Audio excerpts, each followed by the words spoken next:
दी छोड़ सतगुरु रामपाल जी परमेश्वर जी की जय हो। परमपिता परमात्मा सारी सृष्टि के रचनहार, कुल मालिक, असंख्य ब्रह्मांडों के स्वामी, जगत गुरु, तीनों लोकों में प्रवेश करके सबका भरण पोषण करने वाले राजाधिराज, आत्माधार, नाथों के नाथ, देवों के देव, महादेव, सर्वेश्वर, महेश्वर, मृत्युंजय, अजरो अमर, आदि अनादि, सनातनी प्रभु, जगत पिता जगदीश्वर, श्री श्री 1008 की उपाधि के वास्तविक अधिकारी, अकाल मूरत शब्द स्वरूपी राम वासुदेव, सर्वगतम ब्रह्म, परम पूज्य, प्रथम पूज्य, परम संत, परम पुरुष, परम धनी, परम दयालु, सत्य कबीर, हक्का कबीर, अल्लाह कबीर, अल्लाह अकबर, बाखबर, अल्लाह ताला, जगत के तारणहार, जगत के मुक्तिदाता, जगत के जगन्नाथ, हारे के सहारे, हिंदुओं के राम, मुसलमानों के अल्लाह, सिखों के वाहिगुरु, ईसाइयों के मसीह, दया के सागर दया निधि, करुणा के सागर करुणा निधि, स्वयंभू परिभू, संकट मोचन, कष्ट हरण, मंगल करण, दुख भंजन, अविगत कबीर, निर्विकार निर्विषम परमात्मा, अलय अलेख सतगुरु, आदि अनादि सतगुरु, असली मर्यादा पुरुषोत्तम, असली राम, असली कृष्ण, असली घनश्याम, असली मुरारी, राजाओं के राजा, महाराजाओं के महाराजा, शहंशाहों के शहंशाह, सम्राटों के सम्राट, भगवानों के भगवान, अल्लाहों के अल्लाह, प्रभुओं के प्रभु, मसीहाओं के मसीह, सच्चे वाहिगुरु, बाबाओं के बाबा, पीरों के पीर, सेठों के सेठ, जगत सेठ, सावड़सा सेठ, सर्वगुण संपन्न, अनंत कोटि कलाओं के स्वामी, अनंत कोटि ब्रह्मांडों के नायक, योगियों में महायोगी, ध्यानियों में महाध्यानी, सिद्धों में परम सिद्ध, ज्ञानियों में तत्वज्ञानी, ब्रह्म ज्ञानी, महाज्ञानी, परम ज्ञानी, सर्वश्रेष्ठ ज्ञानी, विज्ञानी, युवा कबीर, समरथ कबीर, असमवात, अमित ओझा, सच्चे रहनुमा, करीम अल्लाह, सुभान अल्लाह, दुनिया के अंतिम पैगंबर, 8 सितंबर 1951 से गांव धनाना, जिला सोनीपत, हरियाणा, भारतवर्ष की पावन भूमि पे प्रकट रियल कल्कि भगवान श्री नारायण साकार हरि, श्री बाबा साहेब, शब्द स्वरूपी राम, संत शिरोमणि सतगुरु रामपाल जी परमेश्वर जी के चरण कमल में साध संगति से जुड़े हुए देश विदेश से हम सभी सत्सेवक भाई बहनों का अनंत कोटि दंडवत प्रणाम। सत्साई भाई और बहनों, दया पूज्य गुरुदेव भगवान की, सतगुरु रामपाल जी परमेश्वर जी की, जिनके विशेष आशीर्वाद से, जिनके विशेष रहमो करम से आप और हम सभी साध संगति से जुड़े हुए सत्सेवक भाई बहन गुरुदेव के तत्व ज्ञान को आधार बनाकर अपनी आत्मा के कल्याण हेतु निरंतर भक्ति मार्ग पर आगे की ओर बढ़ रहे हैं। भाई और बहनों, गुरुदेव भगवान की विशेष रजा, विशेष मेहर आप और हम सभी आत्माओं के ऊपर, जो हमें भक्ति मार्ग से संबंधित गूढ़ रहस्य उन्हीं के कर कमल से लिखित पवित्र ग्रंथ मुक्ति बोध से जानने, सुनने, पढ़ने और समझने को मिल रहे हैं।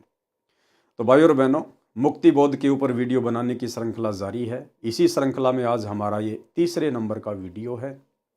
आज के वीडियो में परमात्मा ने सुमिरन के अंग का सारांश बताया है, जिसको अब हम आगे पढ़ेंगे। पवित्र ग्रंथ मुक्ति बोध, पेज नंबर 17, सुमरन के अंग का सरलार्थ, राग बिलावल से शब्द नंबर 17 भी पढ़ें।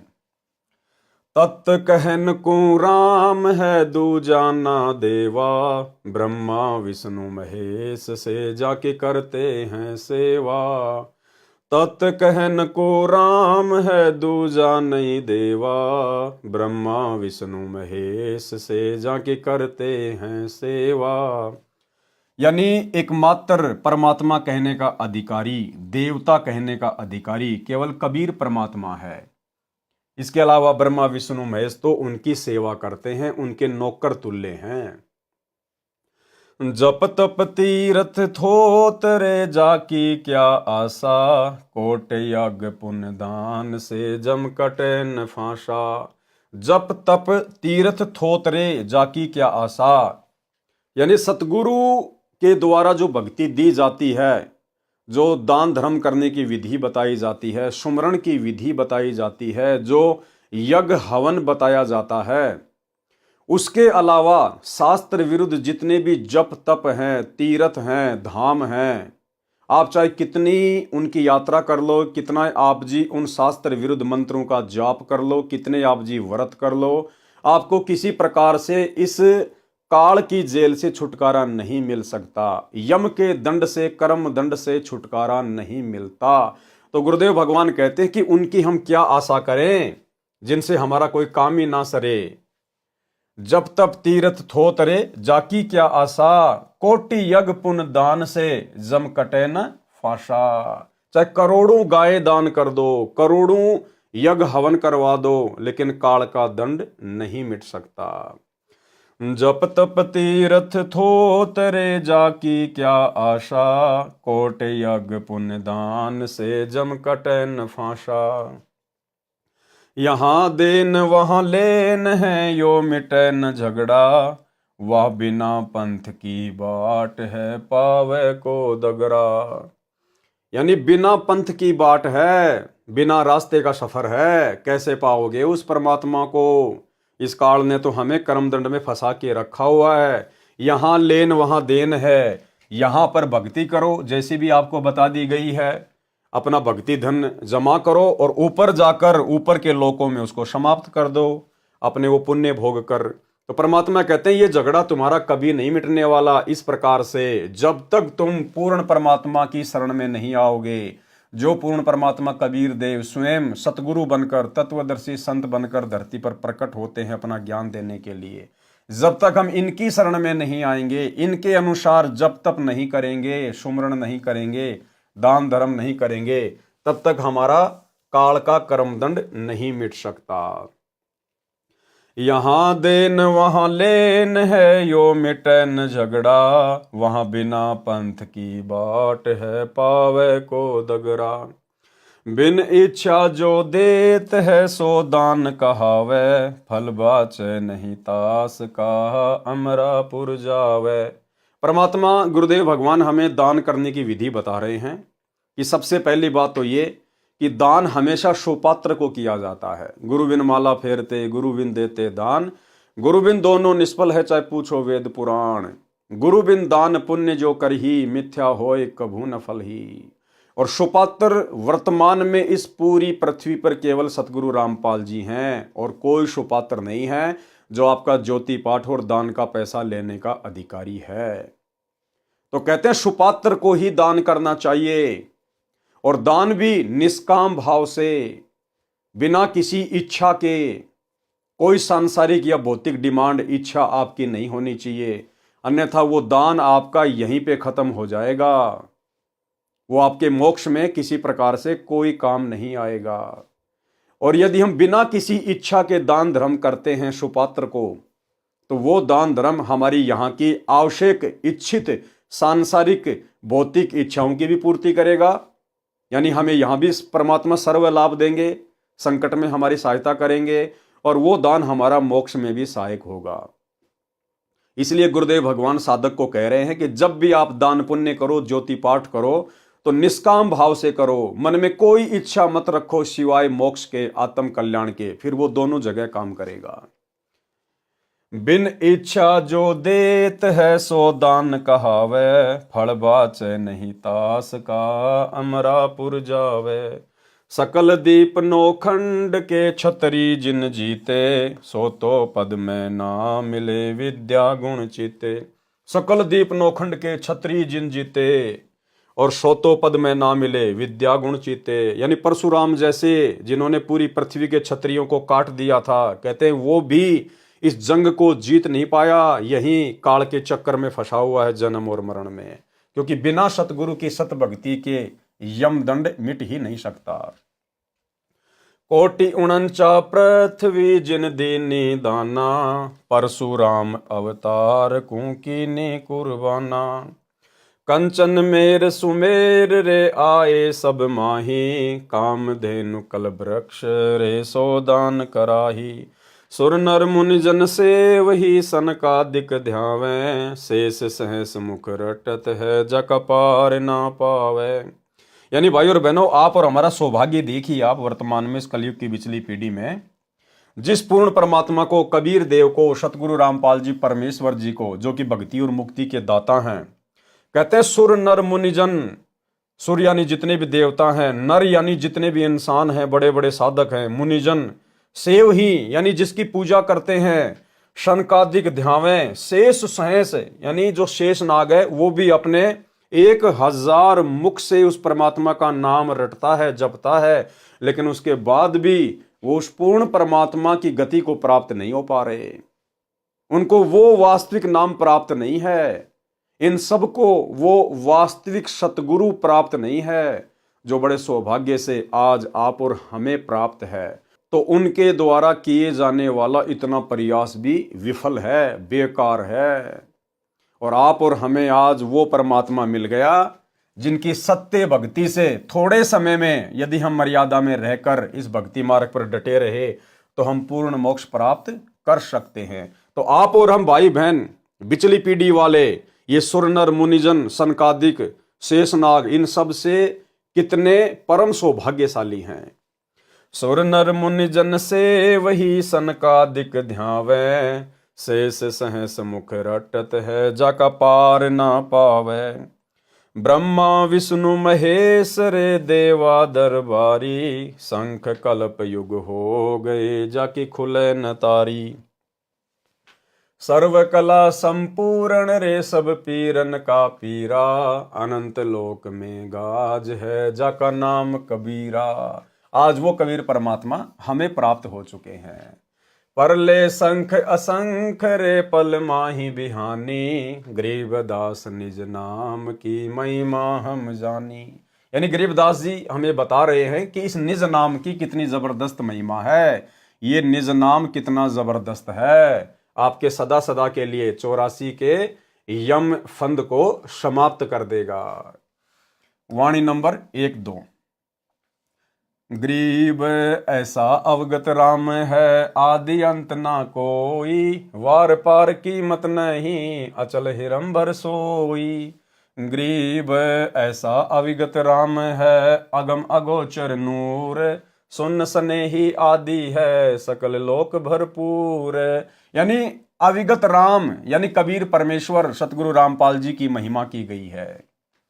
संत गरीबदास जी ने जिसको अविगत राम परम दिव्य पुरुष कहा है, वह कबीर परमेश्वर काशी शहर में जुलाई की भूमिका किया करता था और वर्तमान में गांव धनाना, जिला सोनीपत, हरियाणा में प्रकट होकर इस परमेश्वर ने आप और हमें जगाने के लिए आज एक सामान्य संत की, एक आम व्यक्ति की भूमिका की है।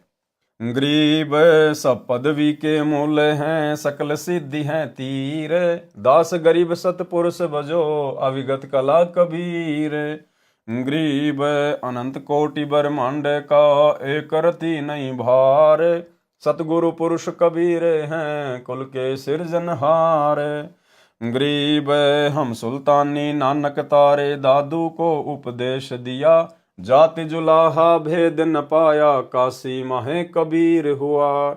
यही सतगुरु रामपाल जी जिन्होंने 650 साल पहले काशी में कबीर जुलाही की भूमिका की। सरलार्थ, संत गरीबदास जी ने इस अविगत राम का निज नाम पूर्ण सतगुरु से लेकर सुमरण करने के लिए जोर देकर कहा है, उसकी महिमा बताई है, उसकी भक्ति से लाभ तथा अन्य देव की भक्ति से लाभ तथा फिर दोनों की तुलना करके निर्णय दिया है कि राम कबीर का नाम जप भैया, जय तेरा पार चलने को दिल है जी। कबीर परमेश्वर ऐसा अविगत राम है जिसका न आदि यानी जन्म शुरुआत है और न अंत है यानी मृत्यु नहीं है, अर्थात सनातन अविनाशी परमात्मा है। उसका कोई वार पार यानी भेद नहीं। वह अनमोल, अचल, अचल यानी स्थायी है, हिरंबर यानी सोने की तरह सुनहरी रंग यानी तेजोमय है। जैसे एक पारस पत्थर है, उसके छोटे से टुकड़े को 1 क्विंटल के लोहे के गाटर या स्तंभ से छू दिया जाए तो पूरे स्तंभ को सोना यानी गोल्ड बना देता है। यदि 100 क्विंटल के लोहे के स्तंभ से छू दें तो उसको भी सोना बना देता है। यदि 1000 लाख क्विंटल के लोहे से घिसा दें तो उसे भी सोना बना देता है। इसी प्रकार उस पारस पत्थर के टुकड़े का मूल्य क्या बताया जाए, उसे अनमोल कहते हैं। और वो पारस भाई और बहनों सतगुरु रूप में आज आप और हमें मिल चुका है। क्या आकाश का फेर है, क्या धरती का तोल, क्या परमेश्वर की महिमा कहें, जैसे क्या पारस का मोल।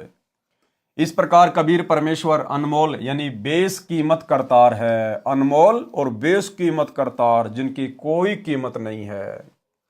वह परमात्मा शून्य में आकाश में रहता है, वहीं से सब लोगों को अपनी शक्ति से भरपूर परिपूर्ण किए है। जैसे सूर्य करोड़ों किलोमीटर धरती से दूर आकाश में होते हुए भी पूरी पृथ्वी को अपने प्रकाश तथा उष्णता से परिपूर्ण कर रहा है।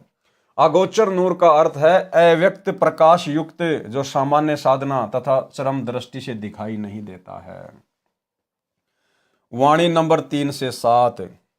गरीब ऐसा अविगत राम है, गुण इंद्रिय से न्यारे, सुन सने ही रम रहा दिल अंदर दीदार।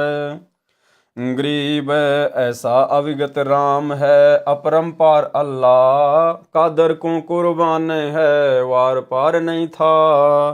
गरीब ऐसा अविगत राम है, कादर आप करीम, मीरा मालिक मेहरबान, रमता राम रहीम। गरीब अलय अविगत राम है, बेच गुण चित माही, शब्द अतीत अगाध है, निर्गुण सरगुण नाही। गरीब अलय अविगत राम है, पूर्ण पद निर्वाण, मोले मालिक है सही, महल मड़ी सतथान। वाणी नंबर 3 से 7 का सरलार्थ, शब्दार्थ यानी कुछ शब्दों के अर्थ बताए हैं। कादर माने समर्थ परमात्मा, दीदार माने दर्शन करना, करीम माने दयालु, था माने अंत, मीरा माने लाट साहब, परमात्मा को मीरा कहा जाता है, लाट साहब। जैसे आप और हम सभी भाई बहन भोग की आरती में परमात्मा की वाणी पढ़ते हैं, मीरा मो पे मेहर कर, मैं आया तक श्याम, समर्थ तुमरे आसरे। तो यहाँ मीरा का अर्थ है लाट साहब। जैसे बहुत सारे लोग कह देते ना, तू कोई लाट साहब है क्या, यानी तू कोई बहुत बड़ा है क्या। तो यहाँ मीरा का अर्थ है लाट साहब, यानी मीरा कहो, परमात्मा कहो, लाट साहब कहो, एक ही बात है। मीरा माने लाट साहब यानी नवाब, राजाओं जैसा शहंशाह। बेचगुण माने अव्यक्त, जिसको तत्व ज्ञान के अभाव से निराकार अर्थ कर रहे हैं। सतथान माने सत्य स्थान यानी सत्य लोक। पूर्ण पद निर्वाण मानी पूर्ण मोक्ष प्राप्त करने की पद्धति। और अल्लाह मौला मानी मालिक माने प्रभु। सरलार्थ किया है उन वाणियों का। कबीर जी ऐसे अविगत राम हैं जो तीनों गुणों तथा भौतिक शरीर की इंद्रियों से न्यारे हैं। कबीर जी ऐसे राम हैं जो तीनों गुण, रजगुण, सतगुण और तमोगुण से दूर हैं, और उनका शरीर जिस प्रकार आप और हमारी इंद्रियां हैं उस प्रकार से नहीं है, नूरी शरीर है। उनका शरीर तथा सामर्थ्य सबसे भिन्न और अधिक है, उसका कोई अंत नहीं है। वह बेचगुण यानी अव्यक्त है। जैसे सूर्य के सामने बादल छा जाते हैं उस समय सूर्य अव्यक्त होता है, उसी प्रकार परमात्मा और आत्मा के मध्य पाप कर्मों के बादल अड़े हैं, जिस कारण से परमेश्वर विद्यमान होते हुए भी अव्यक्त है, दिखाई नहीं देता। और भाई और बहनों, ये पाप कर्मों के बादल वर्तमान में गुरुदेव की लाखों की संगत में से केवल साध संगति से जुड़े हुए भगत भाई बहनों के हटे हैं, जिस कारण से आज हमें परमेश्वर सतगुरु रूप में बिल्कुल साक्षात दिखाई दे रहे हैं। आज वही कबीर परमात्मा, वही परमेश्वर सतगुरु रामपाल जी के रूप में धरती पर प्रकट हैं, आप और हमारे सतगुरुदेव के रूप में हैं। लेकिन आज भी सतलोक आश्रमों से जुड़े हुए 90% भाई बहन तत्व ज्ञान के अभाव में अपने सतगुरुदेव की पहचान नहीं कर पा रहे हैं। साध संगति से ना जुड़ पाने के कारण अपने गुरुदेव को कबीर परमेश्वर के रूप में नहीं पहचान पा रहे हैं, जबकि कबीर परमेश्वर साक्षात सतगुरु के रूप में धरती पर विद्यमान हैं, प्रकट हैं। लेकिन पाप कर्मों के कारण वे आत्माएं अपने गुरु को परमात्मा के रूप में नहीं देख पा रही हैं। जिस प्रकार गुरुदेव ने बताया कि सूर्य बिल्कुल विद्यमान है आकाश में, लेकिन बीच में बादल आ गए, जिस कारण से वो अव्यक्त हो गया, दिखाई नहीं दे रहा। वो प्रत्यक्ष है, विद्यमान है, लेकिन बादल बीच में आ गए। इसी प्रकार जब भगत के पाप कर्म ज्यादा होते हैं तो वो बादल की तरह आत्मा और परमात्मा के बीच में आ जाते हैं। साक्षात व्यक्त होने के बावजूद भी वो दिखाई नहीं देता। तो भाई और बहनों, ये जो पाप कर्म के बादल हैं ये केवल वर्तमान में साध संगति से जुड़े हुए भगत भाई बहनों को हटे हैं, जिस कारण से आज हमें वो कबीर परमात्मा अपने गुरु भगवान के रूप में स्पष्ट दिखाई दे रहे हैं। और हमने घर घर में परमेश्वर का आसन लगा दिया, सभी सत्सेवक भाई बहनों ने परमेश्वर का बेड लगा दिया, और गीता अध्याय 3 श्लोक 13 के अनुसार इस परमेश्वर को, पूर्ण परमात्मा को प्रतिदिन भोग लगाया जाता है, भोग की आरती के साथ। तो आप और हमें स्पष्ट दिखाई दे रहे हैं। क्यों?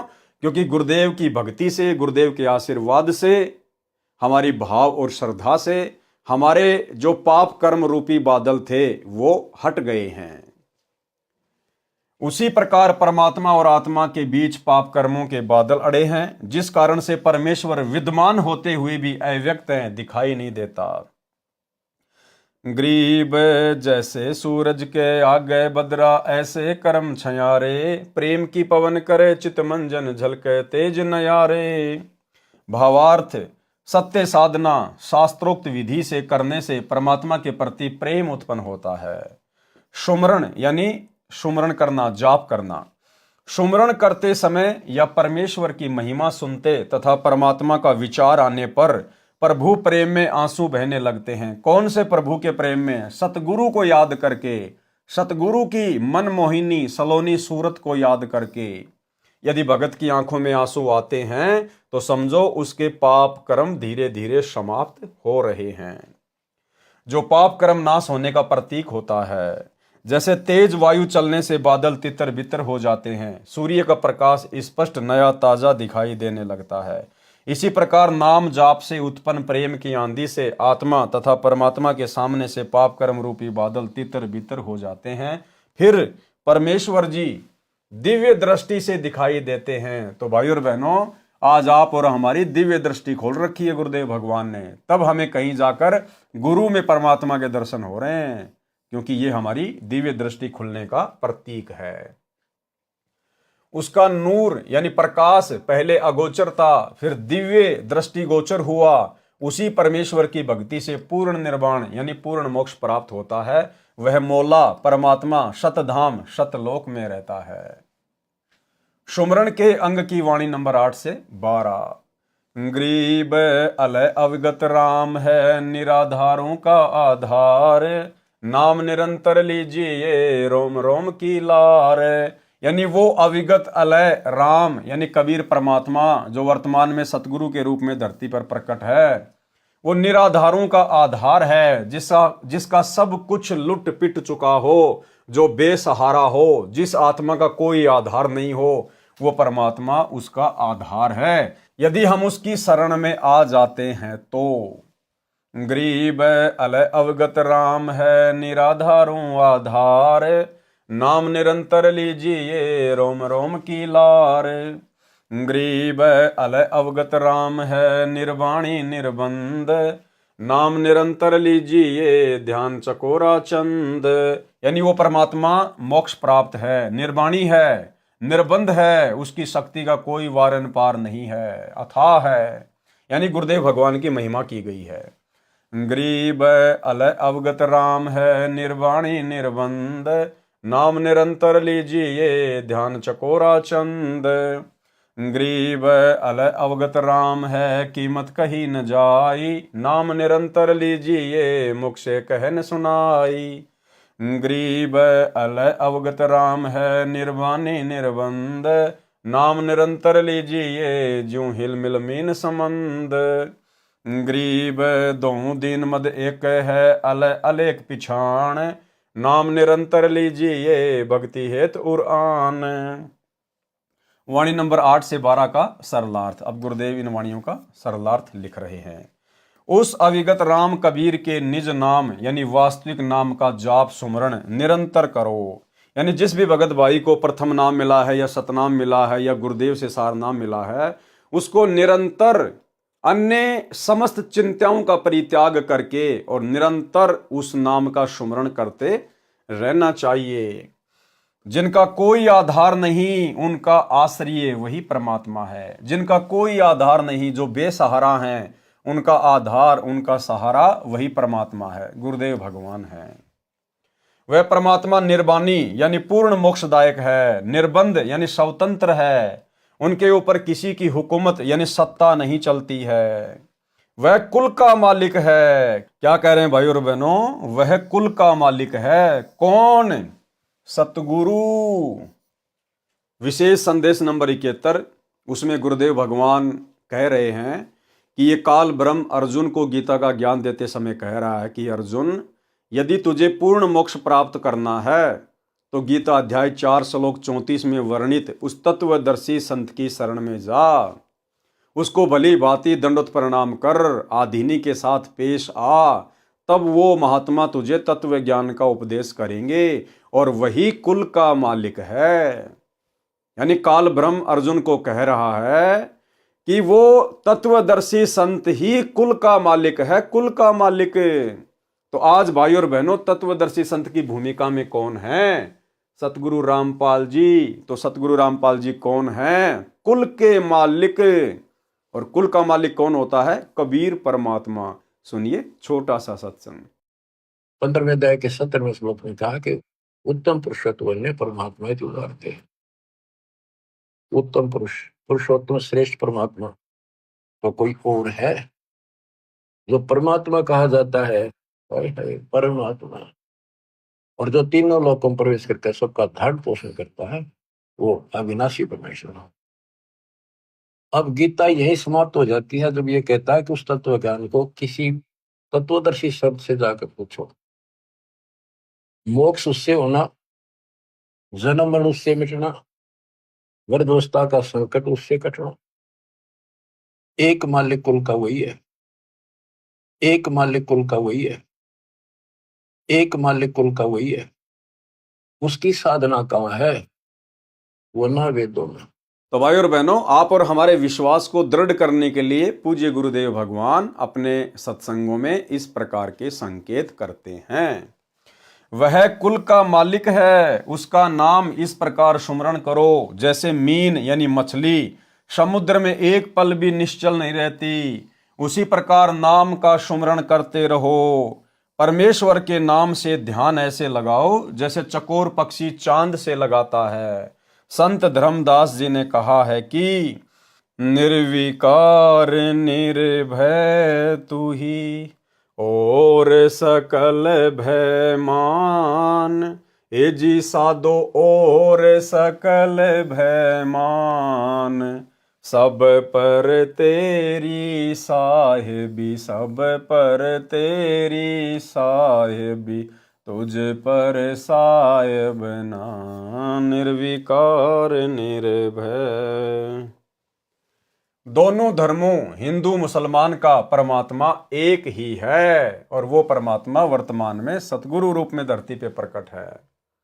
तत्व ज्ञान के अभाव से मुसलमान कहते हैं कि जिसने कुरान शरीफ का ज्ञान हजरत मोहम्मद जी से कहा वह कादर अल्लाह समर्थ प्रभु है। हिंदू कहते हैं कि जिसने गीता का ज्ञान अर्जुन को दिया वह श्री कृष्ण ही सर्वशक्तिमान प्रभु है।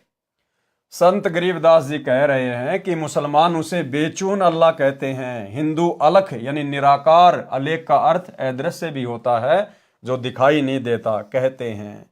उसकी पहचान करो, वह कौन है। फिर उसके पश्चात परमात्मा का विशेष नाम की भक्ति हृदय में श्रद्धा उत्पन्न करके करो। तो सबसे पहले तो पहचान होनी चाहिए कि वो कादर अल्लाह, वो समर्थ भगवान कौन है, वो बेचून परमात्मा कौन है। उसके बाद फिर निसंशय होके हृदय से श्रद्धा भाव से उनकी भक्ति करो। वाणी संख्या 13 से 16। गरीब अष्टकमल दल राम है, बाहर भीतर राम, पिंड ब्रह्मंड में राम है, सकल ठोर सब ठाम। गरीब सकल व्यापी सुनने में, मन पवना गए राख, रोम रोम धुन होते है, सतगुरु बोले साख। गरीब मूल कमल में राम है, स्वाद चक्र में राम, नाभि कमल में राम है, हृदय कमल विश्राम। गरीब कंठ कमल में राम है, त्रिकुटी कमल में राम, सैंस कमल दल राम है, सुन बसाती सब ठाम। कहने का मतलब है भाई और बहनों, वो अविगत राम, वो कबीर परमात्मा, वो सतगुरुदेव भगवान इस पिंड और ब्रह्मांड में सब जगह व्यापक है। जैसे फूल में गंध होती है, भले ही परमात्मा ने यहाँ के इस ब्रह्मांड को चलाने की जिम्मेदारी, एक नौकरी ब्रह्मा विष्णु महेश को, 33 करोड़ देवी देवताओं को या अन्य उपासकों को दी हुई है, लेकिन उस परमेश्वर की शक्ति के बिना वो देवी देवता भी एक कदम आगे नहीं बढ़ सकते। इसलिए हर जगह राम है, हर देवता में उस कबीर परमात्मा का वास है, हर जगह उस कबीर परमेश्वर का निवास है। वही एकमात्र वास्तव में अवगत राम है। उसी की शक्ति से, सतगुरु की शक्ति से ही सब कुछ चलायमान हो रहा है। सरलार्थ, मानव शरीर में 9 कमल हैं, जिनका कबीर वाणी सूक्ष्म वेद के अतिरिक्त कहीं वर्णन नहीं है। ऋषि महर्षि केवल 7 कमल बताते हैं, परंतु परमेश्वर कबीर जी ने अपने द्वारा बनाए शरीर का यथार्थ ज्ञान कराया है। वाणी नंबर 13 में कहा है कि अष्ट कमल में भी राम है। अष्ट कमल दल में अक्षर पुरुष परब्रह्म का प्रसारण केंद्र है। मानव शरीर एक टेलीविजन टीवी की तरह है। इसमें कमल रूपी चैनल लगे हैं। इन कमलों में प्रत्येक प्रभु का प्रसारण केंद्र है। जैसे मूल कमल गणेश देव का चैनल है, नाभि कमल विष्णु लक्ष्मी जी का चैनल है, हृदय कमल में शिव पार्वती जी का चैनल है, कंठ कमल में देवी दुर्गा जी का चैनल है, त्रिकुटी कमल सतगुरु रूप में कबीर जी का चैनल है। काल तो धोखा देने के लिए गुप्त रहता है। त्रिकुटी कमल से पहले छठा संगम कमल है। अब ये जानकारी आप और हमारे लिए बहुत ज्यादा इंपॉर्टेंट है भाई और बहनों। त्रिकुटी कमल से पहले छठा संगम कमल है, जो मुख्य रूप में सरस्वती का चैनल है, जहां पर भक्तों तथा भक्तमतियों की परीक्षा होती है। यानी यहां से हम जितने भी भगत भाई बहन जब शरीर त्याग कर जाएंगे, तो त्रिकुटी से पहले जो छठा संगम कमल है, जहां पर सरस्वती का चैनल है, सरस्वती के रूप में स्वयं दुर्गा ही रहती है भक्तों को फंसाने के लिए, तो वहां पर भगत तथा भक्तमतियों की परीक्षा होती है। यानी परमात्मा आज हमारे से जो भी बुराइयां छुड़वा रहे हैं, वो इसीलिए छुड़वा रहे हैं कि हम वहां पर उस संगम कमल में काल के जाल का शिकार ना हो जाएं। अब कैसे ठगता है वहां काल? इस कमल की 3 पंखुड़ियां हैं, इसलिए इसको संगम कमल कहा जाता है। जब पंखुड़ी नंबर 1 तथा पंखुड़ी नंबर 2 में स्त्री पुरुष भगत भिन्न भिन्न प्रवेश करते हैं, यानी 1 नंबर पंखुड़ी का दरवाजा है, वहां से माता बहनें प्रवेश करती हैं, और जो 2 नंबर का दरवाजा है, वहां से जो भाई हैं वो प्रवेश करते हैं। वहां पर स्त्री भक्तमतियों को पुरुष रूप में काल के सुंदर दूत अपनी अदाओं से लुभाते हैं। वहां पे काल ने ड्यूटी लगा रखी है। जो पुरुष हैं, पुरुष रूप में जो काल के दूत हैं, वो यहां से जो स्त्रियां शरीर छोड़ेंगी, स्थूल शरीर, और जब सूक्ष्म शरीर में ऊपर की यात्रा करेंगी, तो स्थूल शरीर में गुरुदेव ने बताया कि जैसे हमारे हाव भाव होते हैं, हमारे विचार होते हैं, वो सूक्ष्म शरीर में एज इट इज जैसे के तैसे रहते हैं। और हम वहां पर उन काल के सुंदर और लुभावना रूप बनाकर जो माता बहनों को ठगने का प्रयास करेंगे अपनी अदाओं से, उनके जाल में वो माता बहनें फंस जाती हैं। क्योंकि यहाँ भी उनकी आदत ऐसी होती है, आश्रमों में आते जाते समय या आम व्यावहारिक समाज में उनकी आदत उसी प्रकार से बिगड़ी हुई होती है। जो सत्संग के वचन सुनकर भी नहीं सुधर पाती हैं, फिर उन माता बहनों को वहाँ पर वो सुंदर पुरुष अपनी अदाओं में फंसा लेते हैं। उसको पता नहीं चलेगा उन माता बहनों को, उनको तो यही रहेगा कि हम तो सत्संग में जा रहे हैं, हम तो आश्रम में जा रहे हैं, हम तो अपने गांव में बैठे हैं। ये नहीं पता चलेगा कि शरीर छूट गया और हम त्रिकुटी की यात्रा कर रहे हैं, बिल्कुल भी नहीं। इसलिए परमात्मा सतगुरुदेव भगवान बार बार जोर देते हैं कि हमने इस गंदी वृत्ति को यहीं पर समाप्त कर देना है। और देखो भाई और बहनों, कितनी बड़ी दया है गुरुदेव भगवान की। इसलिए दास बारंबार कहता है कि साध संगति भक्ति मार्ग का ट्रेनिंग सेंटर है। अब साध संगति में गुरुदेव भगवान की प्रेरणा से भगत भाई बहनों ने आपस में भाई बहन के संबंध बना लिए हैं। जो पति पत्नी के रिश्ते में थे, अब इस मार्ग में आने के बाद उन्होंने भाई बहन के संबंध स्थापित कर लिए। तो भला जो बहनें अपने पति के साथ भाई के रिश्ते में आ गई, जो भगत भाई अपनी पत्नी के साथ बहन के रिश्ते में आ गए, तो भला वे फिर वहां कैसे फंसेंगे? अर्थात उनके मन में तो जरा भी विषय वासनाओं को लेकर चिंतन मनन नहीं होगा। वो तुरंत समझ जाएंगे और सावधान हो जाएंगे।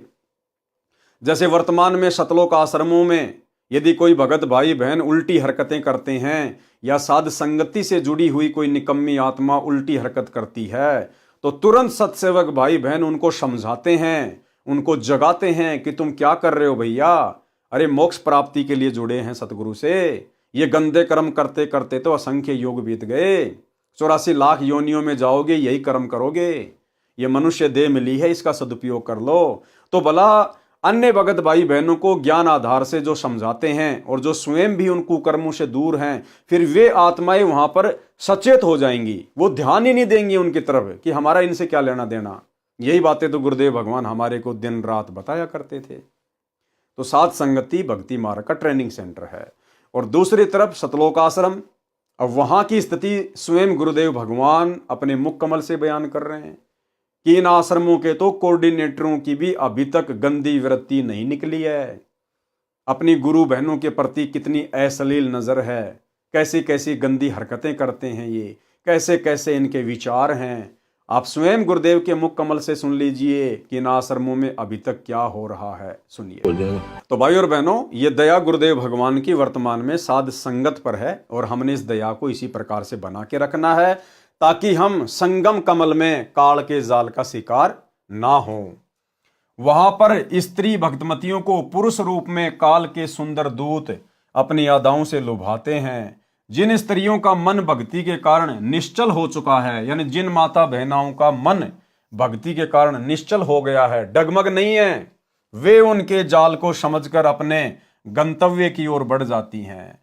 और जो कच्ची होती हैं वे वही आड़ पकड़ जाती हैं, वो उनके चक्रों में आ जाती हैं, उनकी अदाओं पे आकर्षित हो जाएंगी। वो उनको दूत वहां बने सुंदर एकांत स्थान पर ले जाकर उनसे यौन संबंध बनाकर भ्रष्ट करके काल जाल में फंसाकर सरस्वती रूप में विराजमान दुर्गा देवी के पास ले जाते हैं। वह उस भगतमती को बहुत प्यार देती है, कौन? दुर्गा, तथा अपने स्थान पर रख लेती है। कुछ दिन उपरांत धर्मराज के दरबार में ले जाकर उसका हिसाब करवाया जाता है। तत्पश्चात उसके पुण्य तथा भक्ति कर्म अनुसार स्वर्ग में अप्सरा बना दी जाती है। इसी प्रकार पुरुष भगत पंखुड़ी 2 में प्रवेश करते हैं। वहां पर 72 करोड़ सुंदर अप्सराएं रहती हैं। उन पुरुषों को वे अपनी अदाओं से लुभाकर जाल में फंसाती हैं। किन पुरुषों को? जो यहां पर उसी प्रकार की गंदी सोच में लिप्त रहेंगे, भक्ति करते करते भी जिनकी गंदी सोच नहीं निकली है। जैसे कुछ ही समय पहले साध संगति से 2 आत्माओं को निकाला गया है, भगत राजेश दास और एक भगतमती थी, उसका नाम मुझे वर्तमान में ध्यान नहीं आ रहा। वो दिल्ली की रहने वाली थी। उनकी अश्लील चैट उनके मोबाइल में पकड़ी गई। बाहर संगत में तो भाई बहन होने का दिखावा कर रहे थे, अंदर ही अंदर काल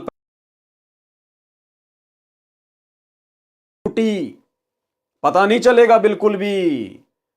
तो हमने तो हमेशा यही सोच के भक्ति करनी है कि हम तो त्रिकुटी पे खड़े हैं, और यदि हमसे जरा सी भी चूक हो गई अब हमारा तो सारा बना बनाया काम बिगड़ जाएगा। तो उन दोनों के लिए वो जयपुर की साध संगति वो त्रिकुटी थी, त्रिकुटी।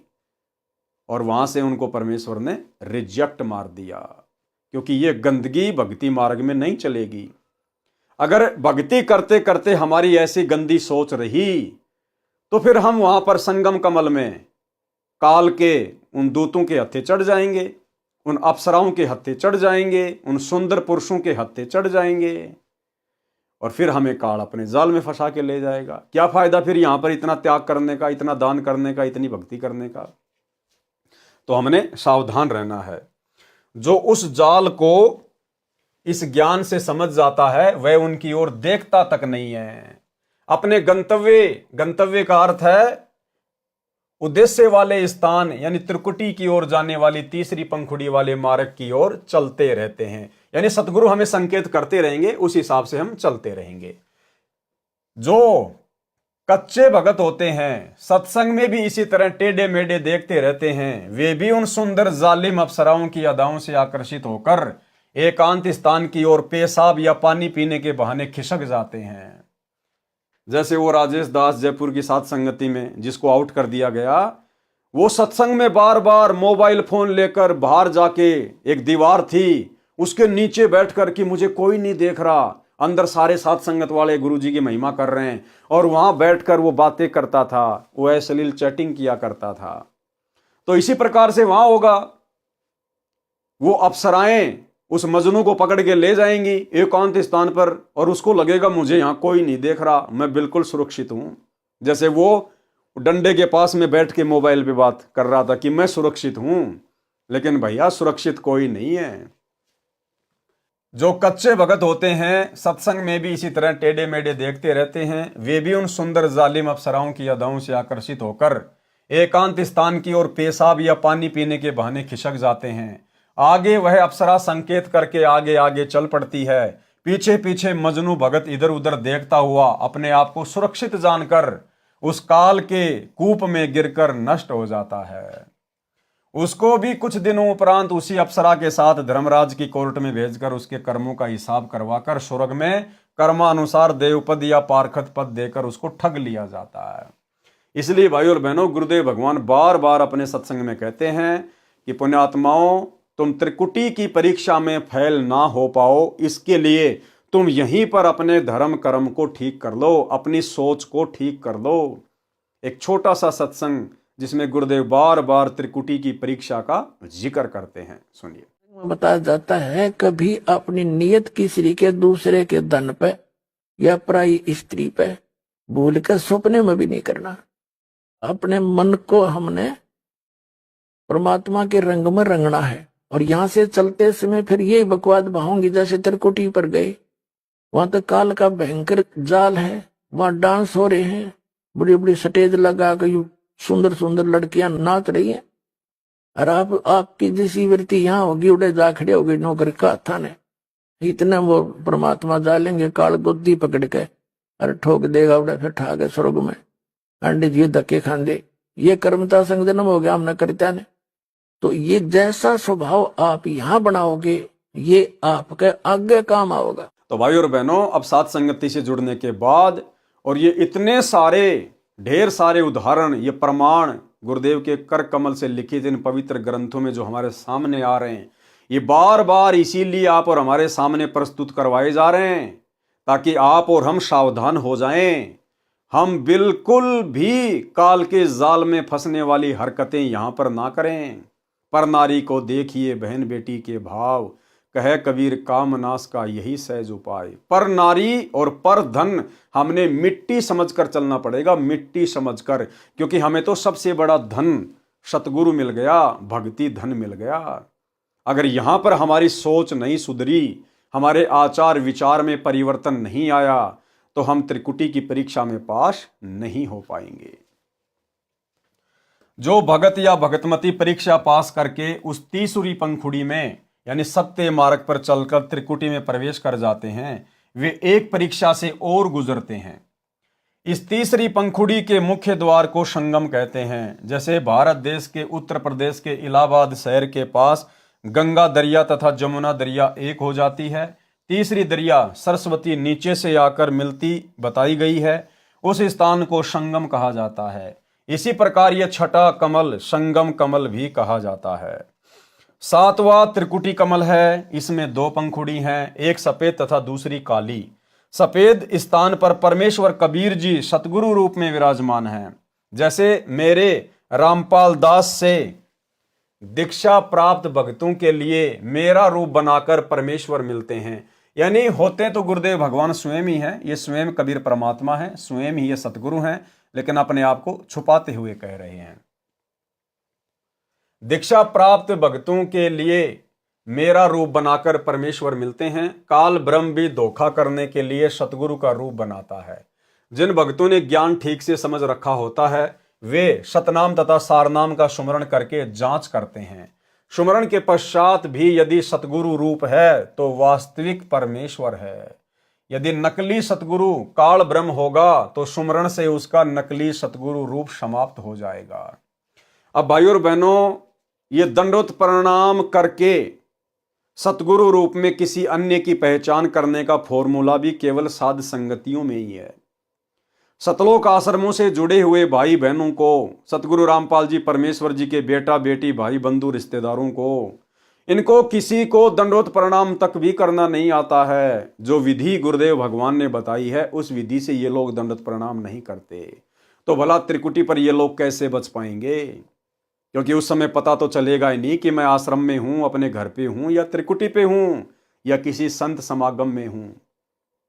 तो जब आज ही ये इतने बड़े बड़े भगत, आश्रम संचालक, बड़े बड़े कोऑर्डिनेटर, गुरुदेव का परिवार, जब आज ही इन लोगों को दंडवत प्रणाम करने की सही विधि का ज्ञान नहीं है कि भैया कैसे मंत्र जाप करना चाहिए, कैसे हमने दंडवत प्रणाम करना चाहिए, तो भला उस समय इनकी क्या हालत होगी। तो ये दया भी परमात्मा ने अपने गुरुदेव को यथार्थ दंडवत प्रणाम करने की साथ संगत वालों के ऊपर ही बख्शी है। यदि नकली सतगुरु काल ब्रह्म होगा तो सुमरण से उसका नकली सतगुरु रूप समाप्त हो जाएगा, काल रूप दिखाई देगा। यह घटना केवल उसी भगत को दिखाई देगी जिनको ये ज्ञान याद है, और जिनको ज्ञान याद नहीं रहता वे वहां असफल हो जाते हैं। कहने का मतलब है, जो भगत भाई बहन इस पृथ्वी पर भक्ति करते करते जब उनका शरीर छूटता है उस समय तक यदि वो मर्यादा में नहीं है, तो उस समय वो कितना यत्न कर लेना, कितना त्रिकुटी पे वो प्रयत्न कर लेना, कितना वो सुमरण कर लेना, उस समय काल के जाल से वो नहीं बच सकते। और जो भगत भाई बहन पूर्ण मर्यादा में हैं, जिनकी सुरती सतलोक में लगी हुई है, उनको तो परमात्मा बाईपास ले जाएगा, त्रिकुटी वरकुटी के झंझट में नहीं डालेगा परमात्मा। तुम कर दो पल में पार हो जा रजा थारी। ये त्रिकुटी वाली यात्रा तो परमेश्वर उन आत्माओं से करवाएंगे जो आत्माएं यहां पर भक्ति करते करते भी मर्यादा में नहीं रह पाई, काल के पक्ष में पहुंच जाते हैं, जन्म मरण के चक्कर में फंसकर करा कराया नष्ट करके जन्म मरण के चक्कर में रह जाते हैं। जो भगत परीक्षा में सफल हो जाते हैं उनको परमेश्वर कबीर जी सतगुरु रूप में साथ लेकर धर्मराय की कोर्ट में ले जाते हैं। वकालत करके ब्रह्म काल के स्तर के धार्मिक कर्मों का पुण्य वहां जमा कराकर भक्तों को अपने साथ ब्रह्मरंध्र के सामने त्रिवेणी पर ले जाते हैं। वहां सतनाम के ओम से दूसरे मंत्र का जाप करते हैं, ब्रह्मरंध्र का किवाड़ तुरंत खुल जाता है। आगे चलकर दो रास्ते हो जाते हैं, बाया रास्ता काल के ब्रह्मलोक में सहस्त्र कमल में चला जाता है, दाया रास्ता मिनी सतलोक की ओर जाता है।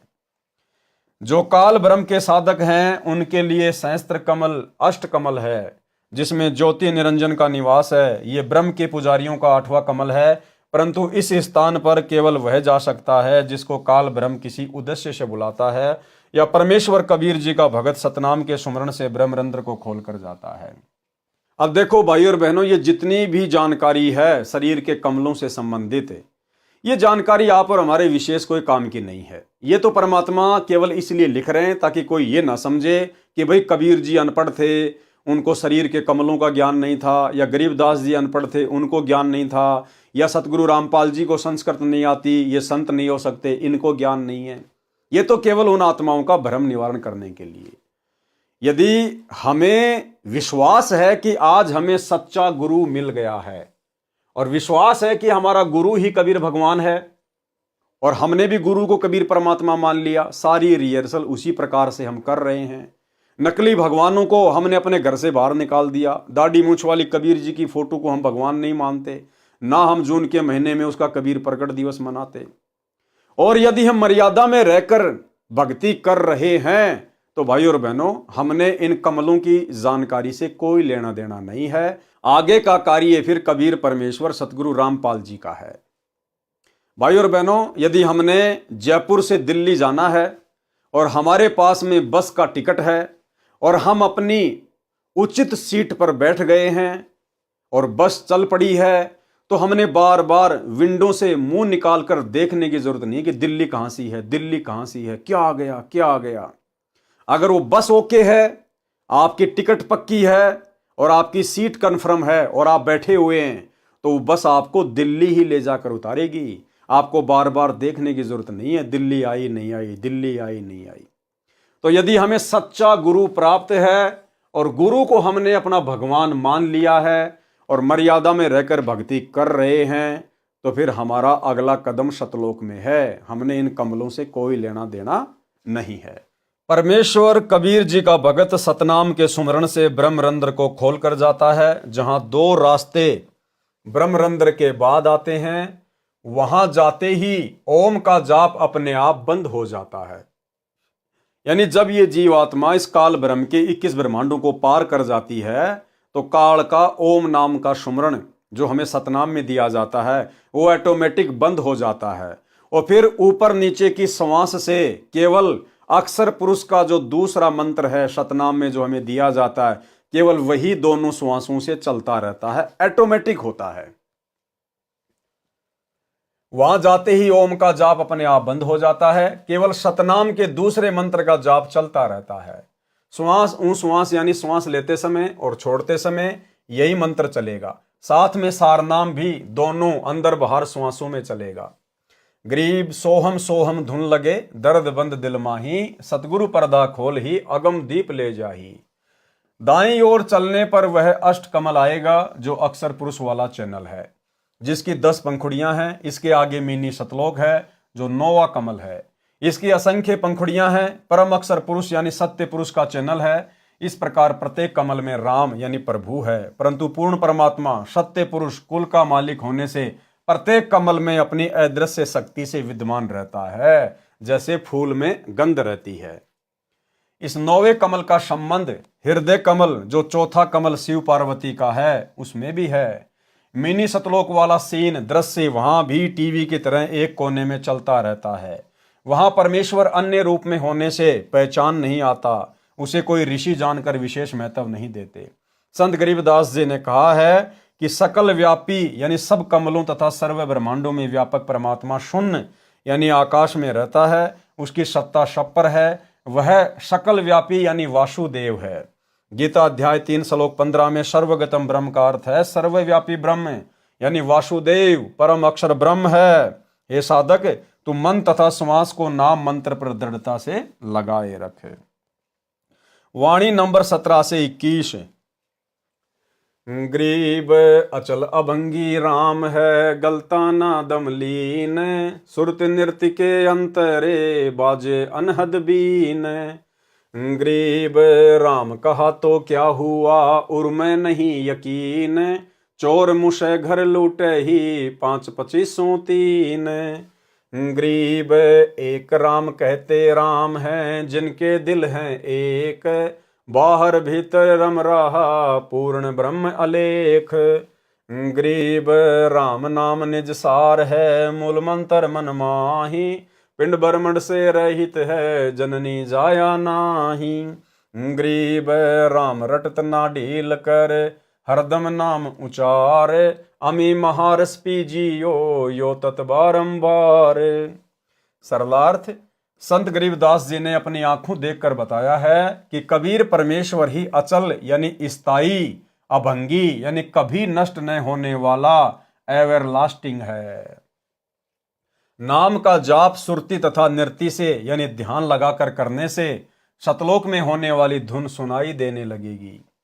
यदि पूर्ण विश्वास के साथ राम नाम यानी दीक्षा में प्राप्त मंत्र का जाप नहीं किया तो नाम जपाने जप के बराबर है। उस साधक पर 5 विकार काम क्रोध मोह लोभ अहंकार तथा प्रत्येक की 5-5 प्रकृति जो कुल 25 हैं तथा 3 गुण रजगुण सतगुण तमगुण मिलकर ये चोर आपके जीवन रूपी श्वास धन को मुस रहे हैं यानी चुरा रहे हैं। मुसना यानी चोरी करना, तेरे शरीर रूपी घर को लूट रहे हैं। इसलिए गुरुदेव भगवान कहते हैं कि नाम को हमेशा विशेष कशक के साथ ही जाप करना चाहिए, सुरती नृत्य से ध्यान लगाकर संसार की सभी चिंताओं से मुक्त होकर। कबीर चिंता तो हरि नाम की और न चिंता दास, और जो कोई चिंता नाम बिना सोए काल की फांस। जिन साधकों का दिल परमात्मा में रम यानी लीन हो गया वे एक परमात्मा का नाम जाप करके राम हो जाते हैं। कौन? जिन्होंने अपने गुरु को ही भगवान मान लिया, गुरु को ही परमात्मा मान लिया। एक परमात्मा में, यहां कहा जा रहा है एक परमात्मा में। तो सबसे पहले तो हमने पहचान करनी है कि एक परमात्मा कौन है। हमारे गुरुदेव भगवान है या वो दाढ़ी मूछ वाला नकली कबीर है। उसके बाद हमारी सुरती नृत्य लगेगी, हमारी पूरी श्रद्धा बनेगी। तो ये पहचान भी गुरुदेव के आशीर्वाद से उस एक परमात्मा की केवल साथ संगत वाले भाई बहनों को हो पाई है कि वो एकमात्र कबीर परमात्मा सृष्टि का रचनहार सतगुरु रामपाल जी परमेश्वर जी हैं। जिन साधकों का दिल परमात्मा में लीन हो गया वे एक परमात्मा का नाम जाप करके राम हो जाते हैं, यानी आध्यात्मिक शक्ति प्राप्त करके देव के समान पद प्राप्त कर लेते हैं, यानी देवताओं जितनी आध्यात्मिक शक्ति वाले हो जाते हैं।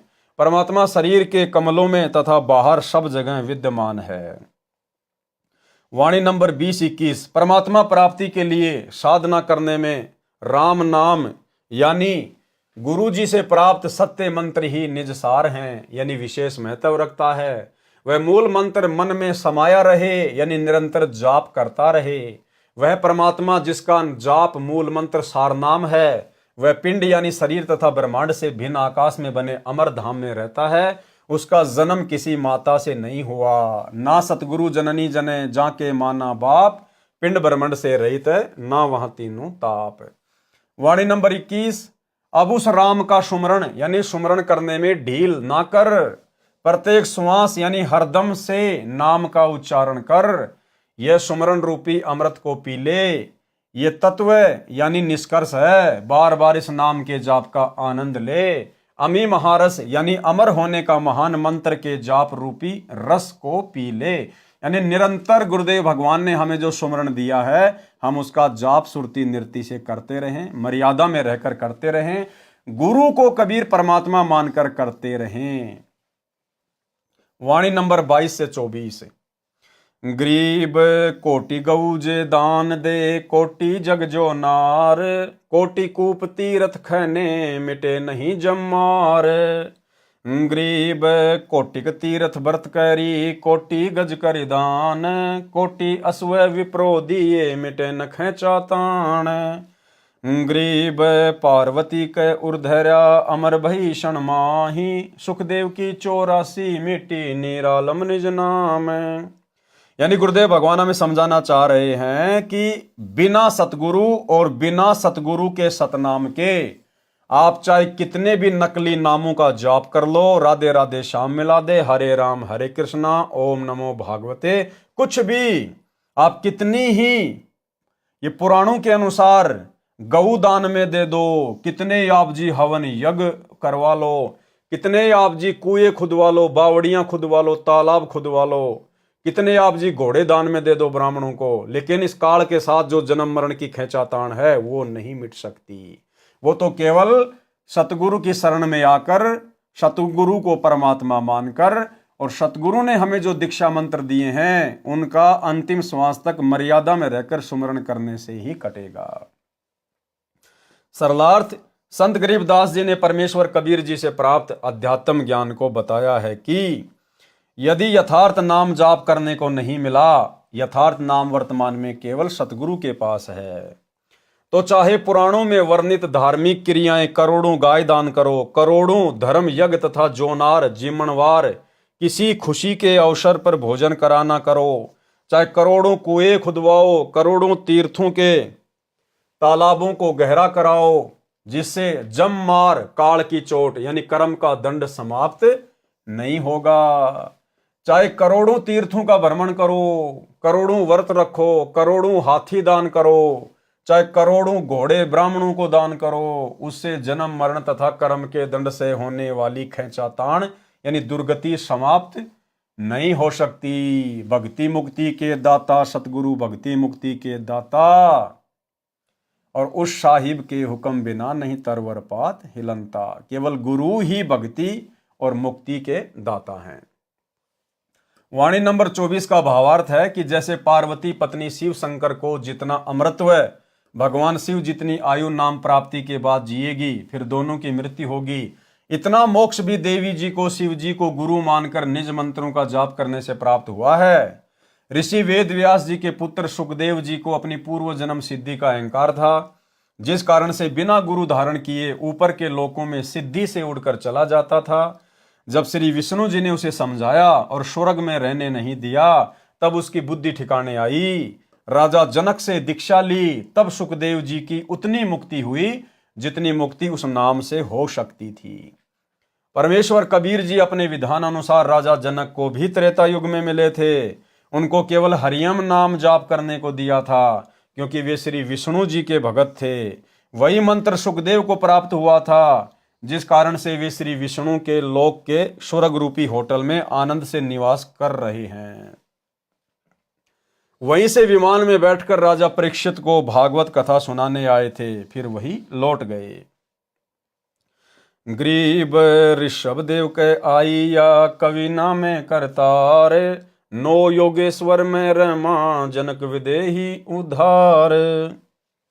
भावार्थ, परमेश्वर कबीर जी अपने विधान अनुसार कि परमात्मा ऊपर के लोक में निवास करता है, वहां से गति करके आता है, सतलोक से गति करके आता है, अच्छी आत्माओं को मिलता है, उनको अपनी वाणी द्वारा भक्ति करने की प्रेरणा करता है। जैसे आज गुरुदेव भगवान ने सत्संग यानी वाणी द्वारा आप और हमें भक्ति करने की प्रेरणा दी है। आदि आदि जो पूर्व में विस्तार से लिख दिया है, राजा ऋषभ देव जैन धर्म के प्रथम तीर्थंकर को मिले थे। अपना नाम कबीर देव बताया था। ऋषभ देव जी ने अपने धर्म गुरुओं ऋषियों से सुन रखा था कि परमात्मा का वास्तविक नाम वेदों में कवि यानी कबीर देव है। परमात्मा कवि ऋषि नाम से ऋषभ देव को भक्ति की प्रेरणा देकर अंतर ध्यान हो गए थे। नौ नाथों गोरखनाथ, मच्छंद्रनाथ, जलंधरनाथ, चरपटनाथ आदि आदि को समझाने के लिए उनको मिले तथा राजा जनक विदेही यानी विलक्षण शरीर वाले को विदेही कहते हैं, उनको सत्य ज्ञान बताकर उनको सही दिशा दी। राजा जनक से दीक्षा लेकर सुखदेव ऋषि को स्वर्ग प्राप्त हुआ, परंतु वह पूर्ण मोक्ष नहीं मिला, जो गीता अध्याय 15 श्लोक 4 में कहा है। ये सौभाग्य तो भाई और बहनों आप और हमें प्राप्त हुआ है। तत्वदर्शी संत से तत्व ज्ञान समझने के पश्चात आध्यात्मिक अज्ञान को तत्व ज्ञान रूपी शस्त्र से काटकर उसके पश्चात परमेश्वर के उस परम पद की खोज करनी चाहिए, जहां जाने के पश्चात साधक लौटकर संसार में कभी नहीं आते। जिस परमेश्वर से संसार रूपी वृक्ष की प्रवृत्ति विस्तार को प्राप्त हुई है, यानी जिस परमेश्वर ने संसार की रचना की है, केवल उसी की भक्ति करो।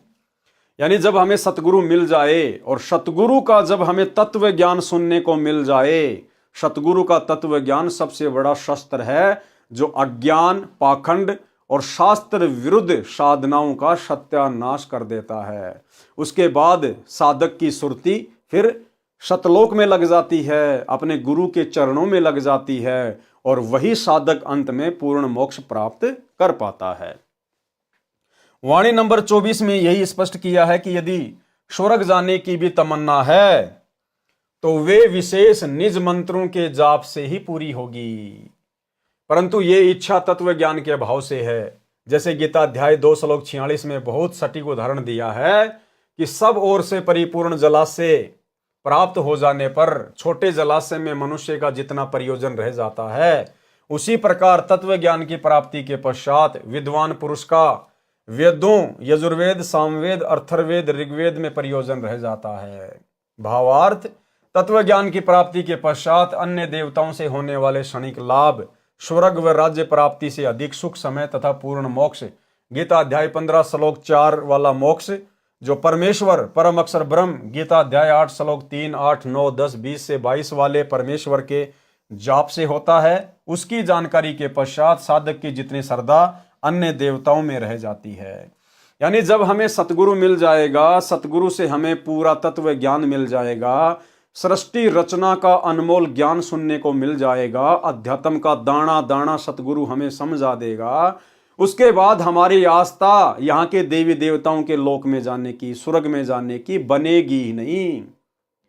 जिस प्रकार आदमी किसी छोटे तालाब के सहारे है और यदि उसको किसी बड़े तालाब का पता चल जाए तो बड़े तालाब की प्राप्ति के बाद जैसी आस्था उसकी छोटे तालाब में रह जाती है, ऐसी स्थिति सतगुरु से पूर्ण ज्ञान प्राप्त करने के बाद इन देवी देवताओं की भक्ति और इनके लोकों में रह जाती है।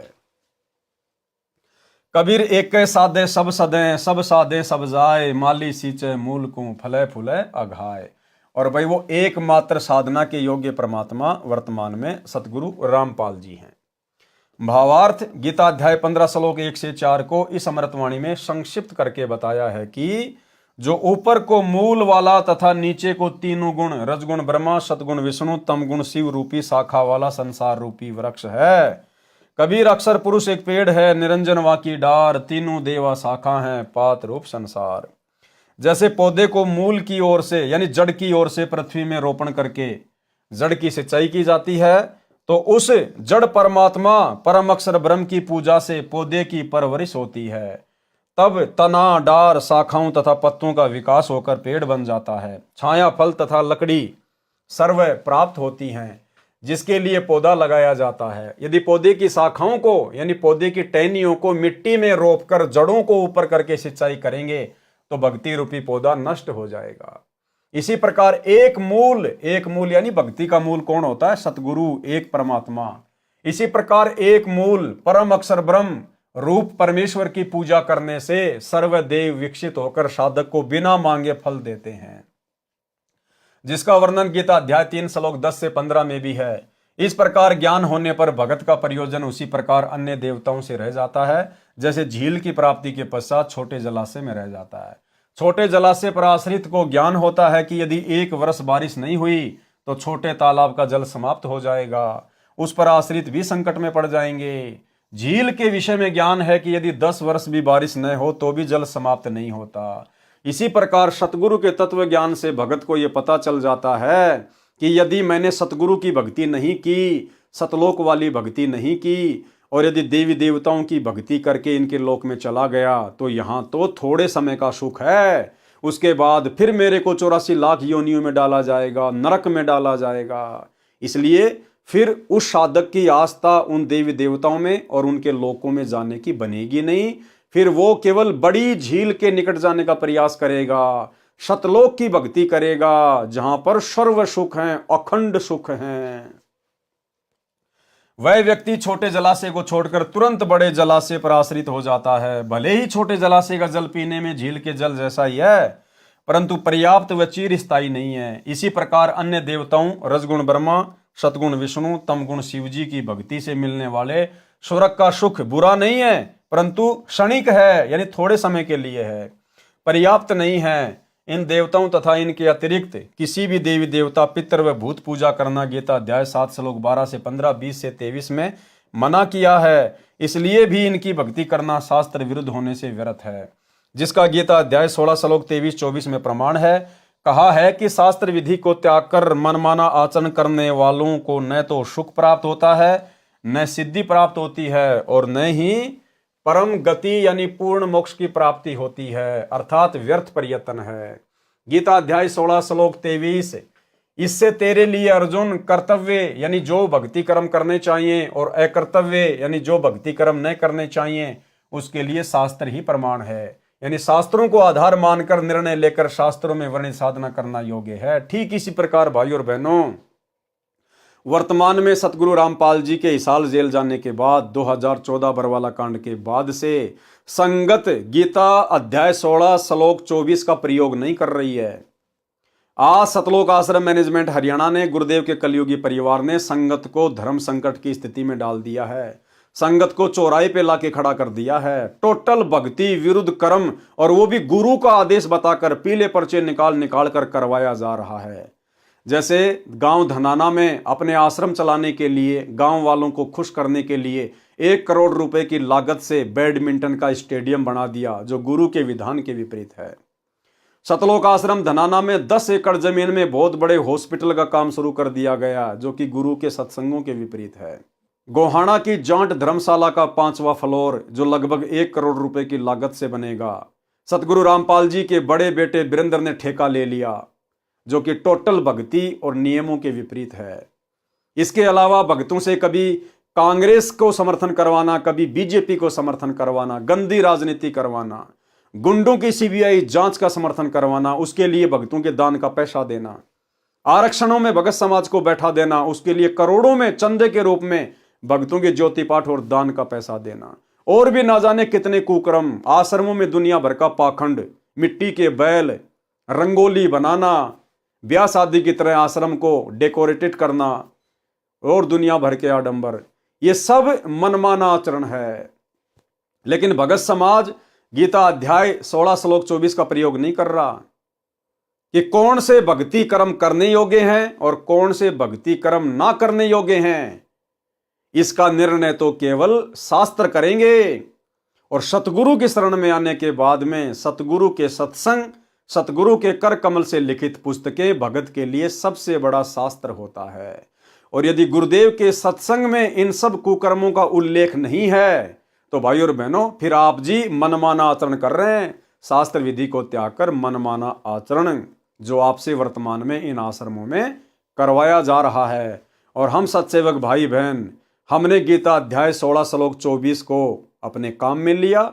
हमने इस श्लोक के आधार से जो भी उल्टे आचरण करने के आदेश, जो भी घटिया कर्म करने के आदेश सतलोक आश्रम मैनेजमेंट हरियाणा के द्वारा संगत में पारित किए गए, हमने सीधे सीधे उनके ऊपर अमल ना करके पहले अपने गुरुदेव भगवान के सत्संगों को बीच में रखा, गुरुदेव भगवान के शास्त्रों को, उनकी पुस्तकों को बीच में रखा, अर्थात ज्ञान को आधार बनाकर सोचा कि जो कर्म हमसे वर्तमान में कोऑर्डिनेटरों के माध्यम से या गुरुदेव के परिवार वालों के माध्यम से करवाए जा रहे हैं ये गुरुदेव के सत्संगों के अनुसार है या सत्संगों के विपरीत है। और जब हमें लगा कि ये तो शास्त्र विधि को त्याग के मनमाना आचरण करवाया जा रहा है तो हमने बिल्कुल नकार दिया कि भैया हम तुम लोगों के कहे अनुसार भक्ति मार्ग पर ये उल्टे कर्म नहीं कर सकते। तो भाई और बहनों आज हमारी जान बची, अर्थात हमारी भक्ति बची, हमारी मर्यादा बची। बाकी सतलोक आश्रमों से जुड़े हुए भाई बहनों की कोई मर्यादा सुरक्षित नहीं है। वाणी नंबर 25। गरीब अगम अनाहद भूमि है जहां नाम का दीप एक पलक बिछुड़े नहीं रहता नैनों बीच। सरलार्थ उस परमेश्वर का द्वीप यानी सतलोक अगम अनाहद काल के तथा अक्षर पुरुष के लोकों से आगे वाली विशाल धरती है। अनहद माने जिसकी हद यानी सीमा ना हो। सतलोक विसीमित है, वह परमात्मा तत्व ज्ञान प्राप्त साधक की आंखों का तारा बनकर रहता है। अब देखो बहुत सारे भगत भाई बहन शंका जाहिर करते हैं, वैसे तो गुरुदेव भगवान ने अपने सत्संगों में कई बार जिक्र किया है, तो कई भगत भाई बहन कहते हैं कि भगत जी मुझे अपनी आंखों के सामने जो है वो काली काली धारियां सी दिखाई देती हैं, कोई कहता कि वो मक्खी जैसी दिखाई देती है, आंखें बंद करते हैं तो भी वो दिखाई देती है। तो गुरुदेव ने बताया वो क्या है, वो आपकी भक्ति का पैमाना है। अगर आपको अपनी आंखों के सामने वो काली काली धाराएं दिखाई देती हैं, किसी को वो जो है मक्खी जैसी, तो किसी को लाइन जैसी, तो किसी को स्प्रिंग जैसी, अगर यूं नजर करेंगे तो वो इधर जाएगा, यूं नजर करेंगे तो इधर जाएगा, ऊपर देखेंगे तो ऊपर को जाएगा, आंखें बंद करेंगे तो भी वो दिखाई देगा। तो गुरुदेव ने बताया ये आपकी भक्ति कमाई है जो आपकी आंखों के सामने दिखाई देती है। और जिस भगत को ये दिखाई देता है इसका मतलब है कि सतगुरु सदा उसके साथ में है। सतगुरु एक क्षण भी उस भगत से दूर नहीं होता है। वो कमाई उसके पिछले जन्म की भी हो सकती है, वो कमाई उसकी वर्तमान भक्ति से भी हो सकती है, और उस कमाई को हमने सुरक्षित रखना चाहिए। यदि सतगुरु शरण नहीं है तो सतगुरु की शरण में अति शीघ्र आना चाहिए, अन्यथा थोड़े समय बाद वो रेखाएं दिखना बंद हो जाएंगी, हमारी बैटरी डिस्चार्ज हो जाएगी।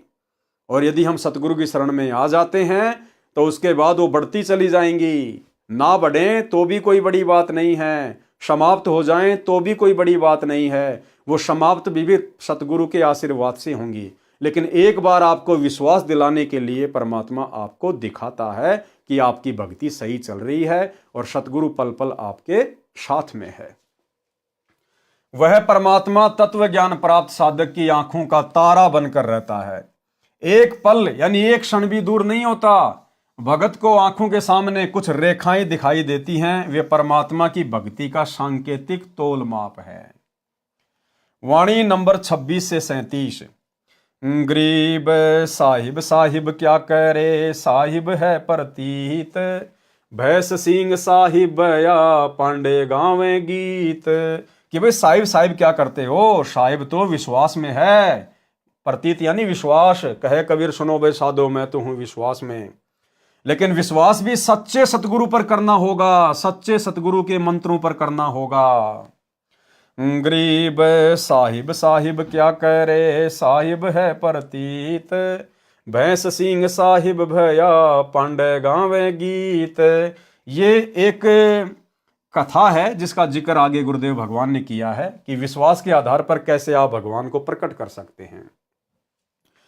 गरीब राम सरी के राम है, संत सरी के संत, नाम सरीखा नाम है, नहीं आदि नहीं अंत। गरीब महिमा सुन निज नाम की, गहे द्रौपदी चीर, दुशासन से पच मरे, अंत न आया वीर। गरीब सेतु बंध्या पाहन तीरे, गज पकड़े थे ग्राह, गणिका चढ़ी विमान में, निर्गुण नाम मला। गरीब बारद डारी कबीर जी, भगत हेत है काज, सेऊ को तो सिर दिया, बेची बंदगी नाज। गरीब कहाँ गोरख कहाँ दत्त थे, कहाँ शुकदेव कहाँ व्यास, भक्ति हेत से जानिए तीन लोक प्रकाश। गरीब कहाँ पीपा कहाँ नामदेव, कहाँ धन्ना बाजीद, कहाँ रैदास कमाले थे, कहाँ थे फकर फरीद। गरीब कहाँ नानक दादू होते, कहाँ ज्ञानी हरिदास, कहाँ गोपी चंद भरथरी, ये सब सतगुरु पाश।